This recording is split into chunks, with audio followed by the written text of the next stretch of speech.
Ready. Yes, इन्हीं कारणों से भाजपा 2017 के बाद से योगी आदित्यनाथ को कभी सामान्य मुख्यमंत्री के रूप में न देखकर खास हैसियत से नवाजती रही। प्रधानमंत्री ने स्पष्ट कर दिया है कि टीकाकरण अभियान की शुरुआत की तरह अब टीकों की 17% खरीद केंद्र सरकार करेगी और निजी क्षेत्र 25% टीकों की खरीद कर सकेंगे। यही नहीं, उन्होंने निजी अस्पतालों या टीकाकरण केंद्रों के लिए टीकों की कीमत के अलावा सेवा शुल्क की 150 रुपये की सीमा तय कर दी है, जिससे मनमानी वसूली पर रोक लगेगी। टीकाकरण नीति में इस बदलाव के साथ ही 80 करोड़ गरीब और जरूरतमंद लोगों को मुफ्त में अनाज देने के लिए नवंबर तक प्रधानमंत्री गरीब कल्याण अन्न योजना को जारी रखने का फैसला भी राहत भरा कदम है।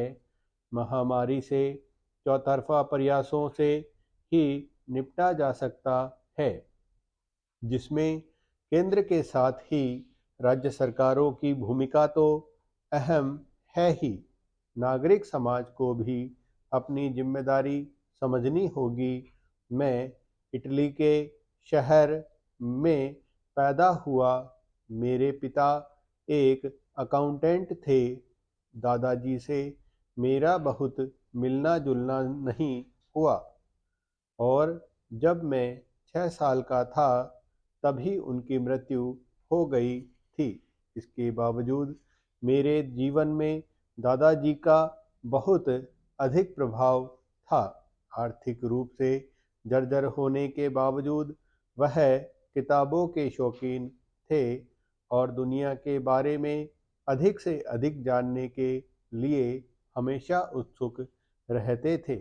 नौकरी से रिटायर होने के बाद उन्होंने जल्दसाजी का काम शुरू किया था, लिहाजा उनके घर में हमेशा ही जल्द लगाने के लिए आई पुरानी किताबों का ढेर लगा रहता था। 19वीं शताब्दी के लोकप्रिय उपन्यासकार के उपन्यासों के पुराने संस्करण मैंने वहीं देखे।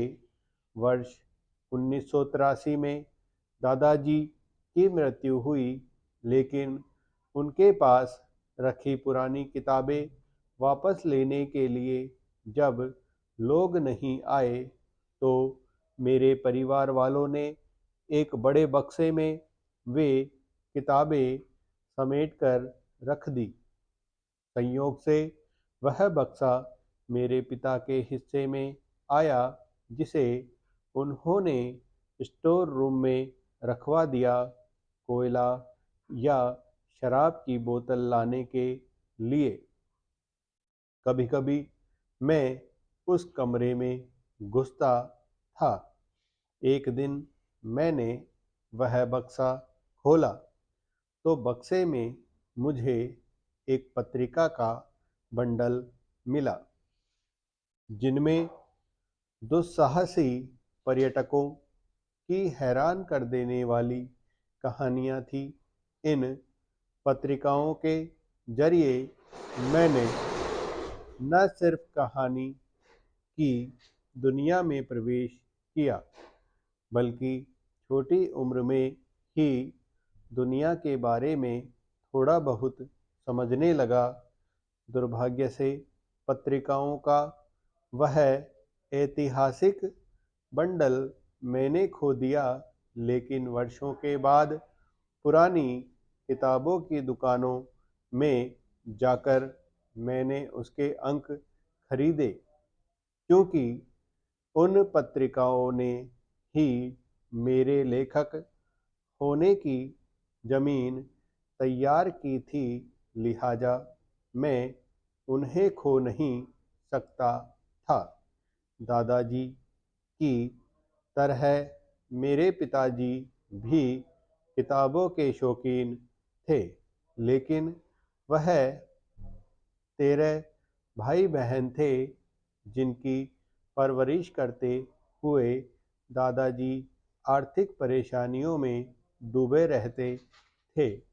ऐसे में मेरे पिता के लिए किताबें खरीदकर पढ़ना संभव नहीं था, लिहाजा वह किताब की दुनिया के सामने खड़े हो जाते और वहाँ से कोई किताब उठाकर पढ़ते रहते। जब दुकानदार उन्हें भगा देता तो वह किसी दूसरी किताब दुकान के सामने जाकर उसी किताब का अगला हिस्सा पढ़ने लगते। मैंने बचपन में पिता को इसी तरह सड़क पर घंटों किताबें पढ़ते देखा था। शाम को घर लौटकर भी वह पुराने अखबार और पत्रिकाएं पलटते। कभी-कभी वह अपने किसी दोस्त से कोई उपन्यास उधार ले आते। उस समय खुशी से उनका चेहरा दमकता रहता।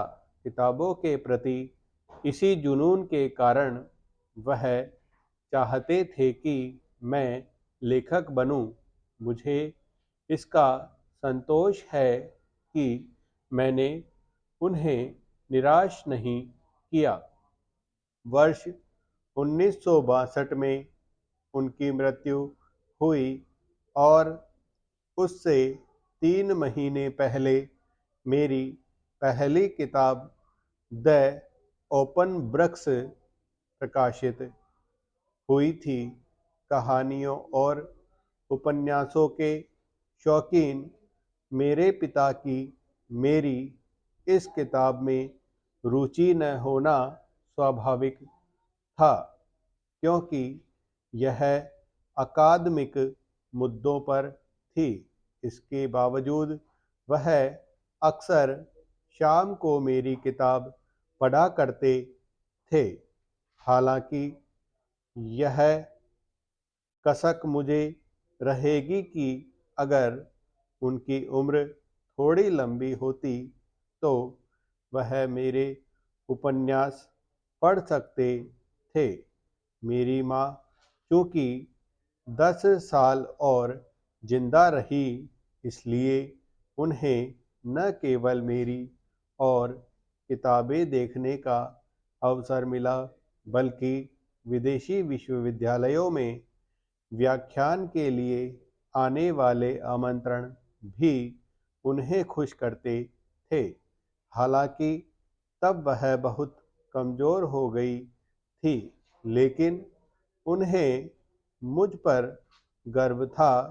माता-पिता, दादा-दादी भी अपनी जान के मुकाबले अपने बच्चों को पहले बचाते हैं, लेकिन यह भावनात्मक मामला होता है। अदालतें ये कैसे तय कर सकती हैं कि परिवार में किसका जीवन कीमती है और किसका नहीं? वैसे भी मिलॉर्ड, इस देश में बूढ़ों की क्या हालत है आप जानते तो होंगे ही। यदि अधिक जानना हो तो हेल्पेज की रिपोर्ट ही पढ़ लीजिए। अब तक तो हमेशा अदालतों के प्रगतिशील और समाज सुधारों वाले निर्णयों पर खुश होते रहे हैं। पिछले 1 महीने में उनमें से किसी को मंत्री नहीं बनाया गया है। यह विपक्षी द्रमुक की चतुर चाल है। वह पुडुचेरी में केरल वाली राजनीति चाल चल रही है।